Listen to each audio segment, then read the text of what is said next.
नमस्कार, स्वागत आप सभी का। मैं हूं आपके साथ तुषार कौशिक। मथुरा से खबर है जहां पर प्रियंका गांधी की किसान पंचायत में इंसाफ की मांग हुई है। आपको बता दें कि राजस्थान के गैंगरेप पीड़िता ने न्याय की गुहार लगाई। भाषण के दौरान मंच के सामने आ गई गैंगरेप पीड़िता और परिवार समेत गैंगरेप पीड़िता ने न्याय की गुहार लगाई। भरतपुर के कामा इलाके में बीते 26 अप्रैल को गैंगरेप हुआ था। गहलोत सरकार में न्याय नहीं मिला तो यूपी आकर प्रियंका से मदद मांगी। प्रियंका गांधी की रैली में इंसाफ की मांग हुई। भाषण के दौरान मंच के सामने गैंगरेप की पीड़िता ने गुहार लगाई। परिवार समेत गैंगरेप पीड़िता ने न्याय की गुहार लगाई। तो गैंगरेप पीड़िता को राजस्थान की कांग्रेस सरकार में इंसाफ नहीं मिला तो गहलोत सरकार में न्याय नहीं मिला तो यूपी आकर प्रियंका से मदद मांगी है। मथुरा में प्रियंका गांधी के सामने मुलाकात इस पीड़िता ने की।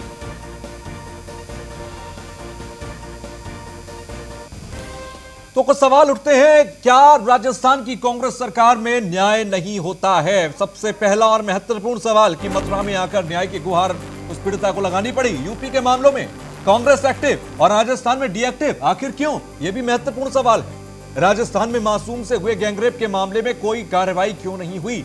राजस्थान की घटनाओं पर क्यों नहीं बोलती प्रियंका गांधी? उत्तर प्रदेश में आकर अपनी सरकार के आने पर महिला अपराध के खत्म करने के वादे करने वाली प्रियंका गांधी की जो सरकार राजस्थान में है, वहां पर आखिर क्यों ये न्याय नहीं हो रहा? आखिर क्यों वहां पर महिला अपराधों पर रोक नहीं लग रही? यूपी के मामलों में अगर इतनी चुस्त है, फिर राजस्थान के मामले पर इतनी डीएक्टिव आखिर क्यों है?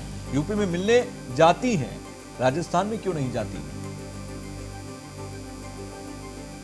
मथुरा से हमारे संवाददाता गगन हमारे साथ सीधे जुड़ रहे हैं। गगन, उस पीड़िता ने मंच के आगे आकर न्याय की गुहार लगाई, वो पूरा घटनाक्रम में आपसे एक बार समझना चाहूंगा, क्या कुछ हुआ था उस मौके पर? मैं बता दूं आपको कि प्रियंका गांधी का संबोधन के दौरान ही जो है एक पीड़ित परिवार जो है, जो कि मथुरा के सटे हुए राजस्थान का रहने वाला था, राजस्थान कामा का रहने वाला था, वो अचानक से स्टेज के सामने आता है, स्टेज की तरफ दौड़ लगाता है। तभी पुलिसकर्मी जो है पीड़ित परिवार को रोकते हैं। तो जब मामला जब हाईलाइट होता तो पता लगता है कि एक पीड़िता का बीते वर्ष जो है एक मासूम का एक गैंगरेप हुआ था। गैंगरेप होने के बाद आज तक इससे उनके जो अपराधी है, इनके ऊपर कोई कार्रवाई नहीं हुई, सिर्फ एक एफआईआर करके जो है खानापूर्ति की गई थी। उसी के बाद जो है जब उन्हें पता लगा कि आज प्रियंका गांधी मथुरा आ रही हैं, तो मतलब वो पूरा परिवार जो है, पीड़िता सहित पूरा परिवार मथुरा आया और मथुरा आने के बाद प्रियंका गांधी से मिलने की कोशिश की। जी ठीक है गगन, लेकिन साथ ही साथ देखा जाए जिस तरह से आज पीड़िता ने आकर गुहार लगाई, क्या आश्वासन उसको मिला? और जो पीड़िता के माँ पिता और वहां पर पीड़िता खुद थी, क्या किसी की बातचीत हुई कि राजस्थान में किस तरह से उसे न्याय के लिए ठोकरें खानी पड़ी? जी बिल्कुल, जब पीड़िता और पीड़ित का परिवार जब स्टेज की तरफ जा रहा था तो प्रियंका गांधी लगातार माइक संबोधन में कह रही थी कि इस लड़की को आने दीजिए, लड़की के परिवार को आने दीजिए, लेकिन सुरक्षा के कारणों के चलते हुए स्टेज तक नहीं आ पाई। उसी दौरान प्रियंका गांधी ऊपर स्टेज से नीचे तक आती हैं और उनसे कहती है कि मैं आपसे अलग से बात करूंगी। हाँ, बताया जा रहा है कि 10 से 15 मिनट जो है प्रियंका गांधी पीड़ित परिवार से मुलाकात हुई है। और गगन, हमारे पास पीड़िता के माँ और पिता दोनों के बयान है बाइट के तौर पर, वो हम सुना देते हैं, उसके बाद मैं आपके पास आ रहा हूँ। क्या मामला हुआ? क्या बच्ची क्यों आई आपके यहाँ? 26 अप्रैल को मेरी बेटी के साथ दुष्कर्म हुआ। किसने किया? गांव के तीन गुंडे थे, 3 बदमाश थे गांव क्या के। अपील की आपने प्रियंका गांधी से? यही गुहार लगा रहे हैं साहब, हमारे यहाँ सरकार है, प्रियंका गांधी जी कुछ मदद करें हमारी। कहाँ पे हुआ था ये घटना? किसने की थी? बादीपुर में एक गाँव में भरतपुर में एक गाँव है बादीपुर। कामा में आता है वो? कामा में आता है।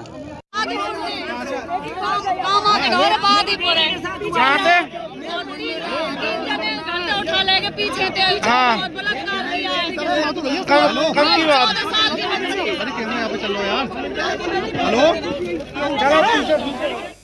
गगन, जिस तरह से माता पिता के अभी बयानों को हमने सुना, उन्होंने कहा कि वहां पर कांग्रेस की सरकार है और वो चाहते हैं कि प्रियंका गांधी यहां पर उन्हें सुने और वहां वो आदेश करें जिससे कि उनको मदद मिले। क्या राजस्थान के अंदर इस तरह से जो न्याय के लिए ठोकरें खानी पड़ रही हैं, आज इसको लेकर सवाल नहीं उठे क्या वहां पर? जी बिल्कुल, क्योंकि आज की सभा में इस तरीके का मामला जब देखने को आया तो लगातार प्रियंका गांधी और कांग्रेस सरकार और राजस्थान सरकार सभी सवालों के घेरे में है। क्योंकि प्रियंका गांधी अगर बात करें यूपी के लिए, जहाँ पे इनकी सरकार नहीं है, तो वह बड़े बड़े वादे करती हैं और घटनाओं का संज्ञान लेती है। अगर उत्तर प्रदेश में घटनाओं का संज्ञान ले रही है तो उनकी खुद की सरकार में संज्ञान क्यों नहीं है, एक बड़ा सवाल बना हुआ है। कि मैं बता दूं, जिस समय परिवार वहां पे आया हुआ था तो परिवार के हाथों में एक पैम्पलेट लगे हुए थे, पैम्पलेटों पर लिखा हुआ था प्रियंका दीदी बेटी दुर्गा को न्याय दो। ये अपने आप में बहुत ही महत्वपूर्ण हो जाता है, क्योंकि पैम्पलेट के साथ जो है स्टेज की तरफ परिवार जा रहा है और अभी तक इतने लंबे समय से कोई भी कार्रवाई क्यों नहीं की जा रही है। ठीक है, आप हमारे साथ बने रहिए। फिलहाल गैंगरेप पीड़िता की राजस्थान सरकार ने मदद नहीं की और यही वजह है कि आज प्रियंका गांधी के आगे आकर उन्हें ये मांग करनी पड़ी।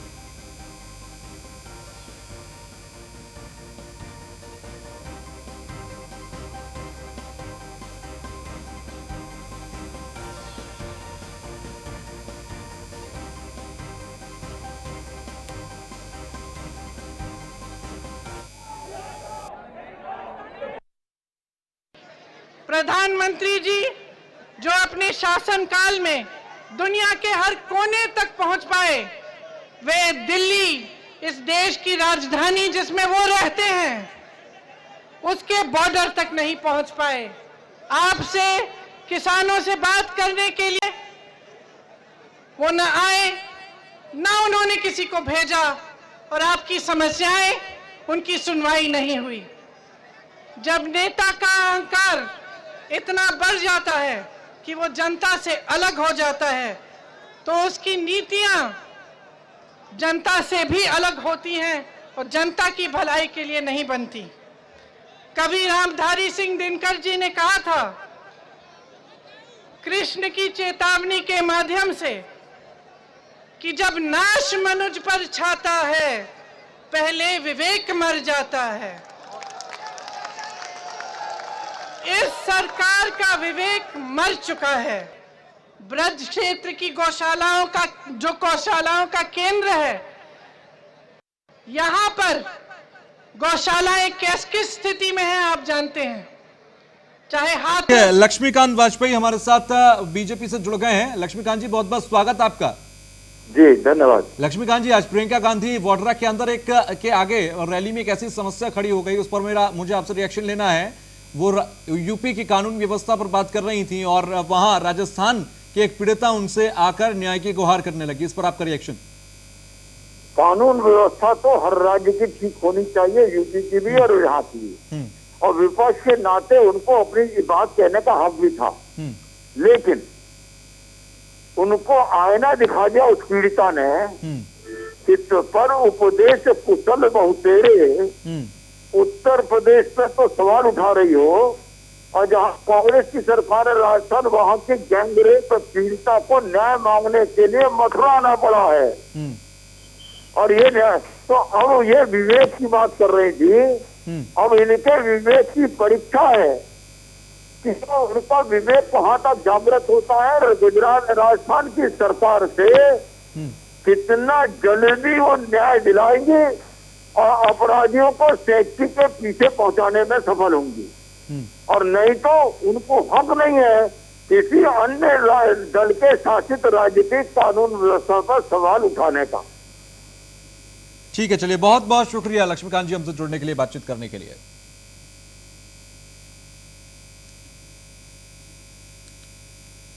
तो रैली से पहले प्रियंका गांधी पहुंची वृंदावन और बांके बिहारी मंदिर पहुंचकर दर्शन किए। सेवायत गोस्वामियों से प्रियंका गांधी ने का स्वागत भी हुआ और मंदिर में प्रियंका गांधी के साथ राज्यसभा सांसद राजेश शुक्ला समेत तमाम कांग्रेस नेता भी मौजूद रहे। उसी दौरान की तस्वीर हम आपको दिखा रहे हैं। तो बांके बिहारी मंदिर पहुंचकर वृंदावन में उन्होंने दर्शन किए। ये उसी दौरान की तस्वीर हम आपको दिखा रहे हैं प्रियंका गांधी की, जब बांके बिहारी के दर्शन उन्होंने किए हैं। सेवायत गोस्वामियों से उन्होंने मुलाकात भी की और उन सेवायत गोस्वामी ने उनका स्वागत भी किया।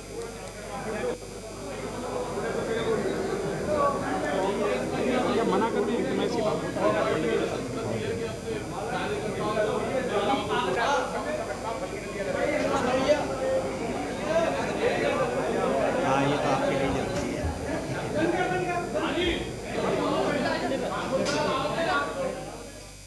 तो उत्तर प्रदेश का तीसरा लाइसेंस एयरपोर्ट बना कुशीनगर एयरपोर्ट। और कुशीनगर अंतर्राष्ट्रीय एयरपोर्ट को उड़ान को लेकर लाइसेंस डीजीसीए ने पब्लिक इस्तेमाल के लिए लाइसेंस दिया। 4C कैटेगरी में बीएफआर ऑपरेशन के लिए दिया गया लाइसेंस। कुशीनगर एयरपोर्ट के डायरेक्टर AK द्विवेदी ने लाइसेंस अधिग्रहण किया। फिलहाल आपको बता दें कि डीजीसीए ने पब्लिक इस्तेमाल के लिए लाइसेंस दिया है और 4C कैटेगरी के अंदर बीएफआर ऑपरेशन के लिए ये लाइसेंस दिया गया है। कुशीनगर को ये एयरपोर्ट के डायरेक्टर AK द्विवेदी ने लाइसेंस दिया, जो कि कुशीनगर एयरपोर्ट ने लिया है, रिसीव किया। उत्तर प्रदेश का तीसरा लाइसेंस एयरपोर्ट बना कुशीनगर एयरपोर्ट। कुशीनगर अंतर्राष्ट्रीय एयरपोर्ट को उड़ान को लेकर लाइसेंस दिया गया। तो डीजीसीए ने दिया पब्लिक इस्तेमाल के लिए लाइसेंस।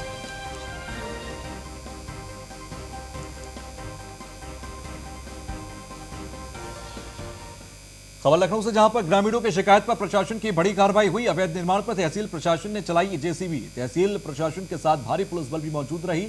दबंगों ने सरकारी जमीन पर अवैध कब्जा किया था। मड़वाना पंचायत के प्रधान ने अवैध रूप से बाउंड्री बनाई और मलिहाबाद तहसील के सैदापुर चौराहे का यह पूरा मामला है। तो अवैध निर्माण पर तहसील प्रशासन ने जेसीबी चलाई। उसी दौरान की तस्वीर हम आपको दिखा रहे हैं। फिलहाल अवैध निर्माण पर तहसील प्रशासन ने जेसीबी चलाई थी और उसी दौरान जब ये ध्वस्त किया जा रहा था इस बाउंड्री वॉल को, उसी दौरान की ये तस्वीर। तो तहसील प्रशासन के साथ भारी पुलिस बल भी वहां पर मौजूद रहा। दबंगों ने सरकारी जमीन पर अवैध कब्जा किया था।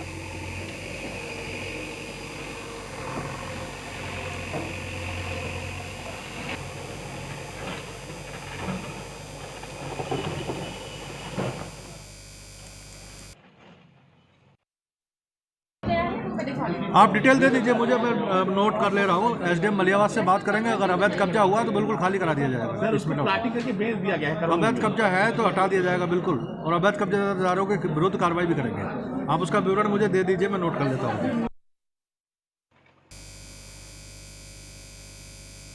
तो दबंगों ने सरकारी जमीन पर अवैध कब्जा किया हुआ था, जिसके बाद आज प्रशासनिक अमला वहां पर पहुंचा और इस कब्जे को तोड़ता हटाता नजर आया। उसी दौरान की तस्वीर।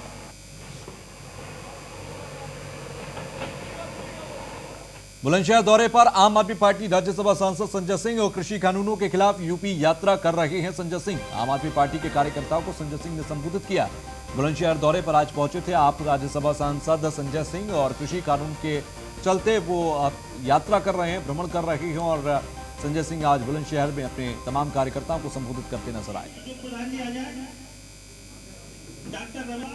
तो मंच पर से मैं निवेदन करूंगा कि मंच पर आ जाए और आम आदमी पार्टी के प्रवक्ता मनप्रीत सिंह लोधी, हरिओम गुप्ता डॉक्टर बताएं कि क्या क्या तैयारी 28 तारीख के प्रोग्राम के बारे में है। श्री विकास शर्मा जी।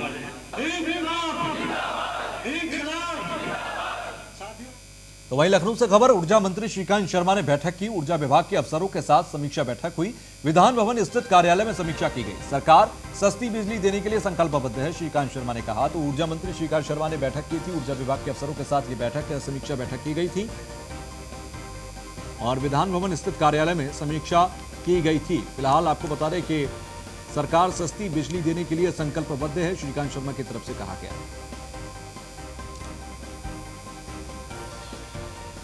बुलंदशहर से खबर है, जहां पर शिक्षिका ने लगाया प्रिंसिपल पर छेड़छाड़ का आरोप। MYS इंटर कॉलेज के उर्दू विषय की शिक्षिका ने आरोप लगाए हैं। पुलिस ने आरोपी प्रिंसिपल अनीस के खिलाफ मुकदमा दर्ज किया। चथारी थाना क्षेत्र के शेखोपुर के इंटर कॉलेज का मामला है। MYS इंटर कॉलेज के उर्दू की शिक्षिका हैं जिन्होंने आरोप लगाया है। शिक्षिका ने प्रिंसिपल पर छेड़छाड़ का आरोप लगाया। चथारी थाना क्षेत्र के शेखोपुर के इंटर कॉलेज का पूरा मामला बताया जा रहा है।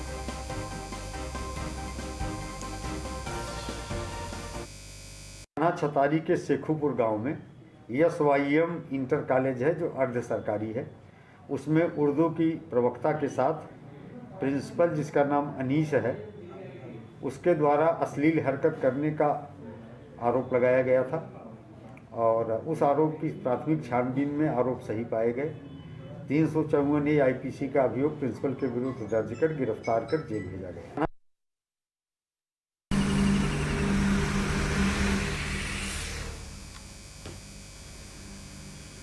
तो MYS इंटर कॉलेज के उर्दू विषय की शिक्षिका ने आरोप लगाए हैं। शिक्षिका ने प्रिंसिपल पर छेड़खानी के आरोप लगाए। MYS इंटर कॉलेज की उर्दू विषय की शिक्षिका ने आरोप लगाए हैं। तो बुलंदशहर का ये मामला है। पुलिस ने आरोपी प्रिंसिपल अनीस के खिलाफ मुकदमा दर्ज किया है।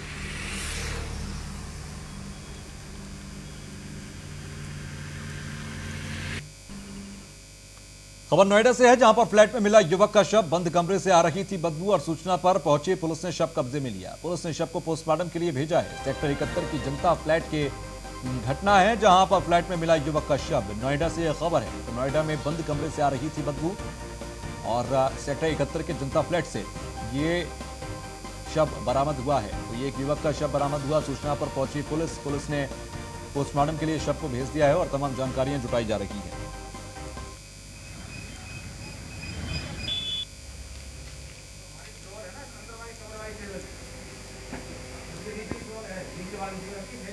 तो बंद कमरे से आ रही थी बदबू। नोएडा का यह मामला, फ्लैट में मिला युवक का शव। सूचना पर पहुंची पुलिस ने शव को कब्जे में लिया।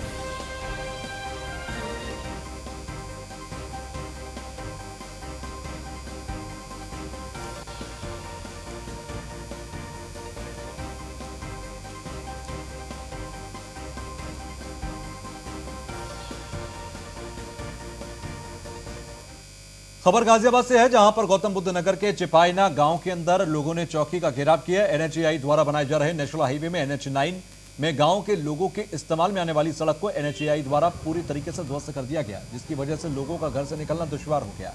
लोगों को दिक्कतों का सामना करना पड़ा, जिससे नाराज लोगों ने आज चिपाइना चौकी का घेराव किया है।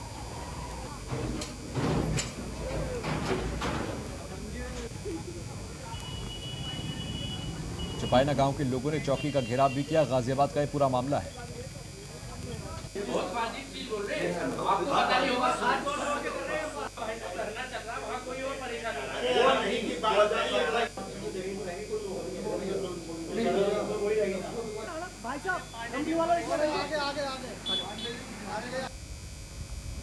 चिपाइना गांव की ये तस्वीर आप देखिए, किस तरह से सड़क बनाने के लिए वहां पर पूरी तरह से यहाँ आवागमन को मुश्किल किया गया है। और चिपाइना गांव के लोगों ने चौकी का आज घेराव इसीलिए किया, निर्माण किए जा रहे सड़क से लोगों को परेशानी हो रही है।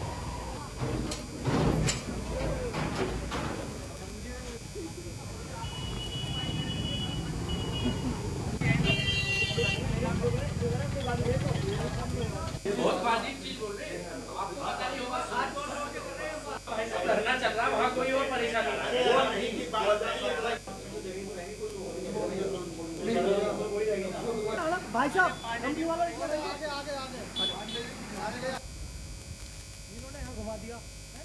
तो चिपाइना गांव के लोगों ने चौकी का आज घेराव किया गाजियाबाद में, और सड़क निर्माण से हो रही तमाम परेशानियां, लोगों को आने जाने में परेशानी हो रही है, जिसको लेकर वो लगातार शिकायतें कर रहे थे, लेकिन आज चौकी का घेराव करना पड़ा।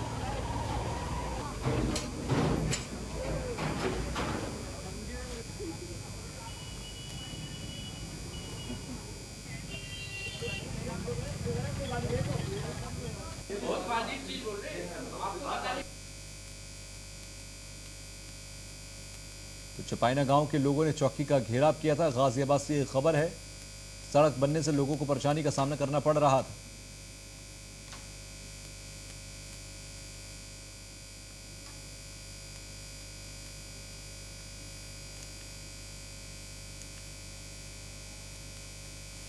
अब खबर अमरोहा से है, जहां पर शबनम की फांसी टल गई है और कोर्ट ने अभियोजन से मांगा था शबनम का ब्यौरा। शबनम के अधिवक्ता ने राज्यपाल के पास याचिका डाली थी फांसी से बचने के लिए। शबनम का एक और नया पैंतरा, दया याचिका के चलते फांसी की तारीख नहीं हो पाई तय। सनसनीखेज बावनखेड़ी हत्याकांड की आरोपी है शबनम ने प्रेमी के चक्कर में पूरे परिवार की निर्मम हत्या कर दी थी। तो शबनम की फांसी एक बार फिर से टल गई है। फांसी से बचने के लिए शबनम का एक और नया पैंतरा देखने को मिला। कोर्ट ने अभियोजन से मांगा था शबनम का ब्यौरा, दया याचिका के चलते फांसी की तारीख नहीं हो पाई तय।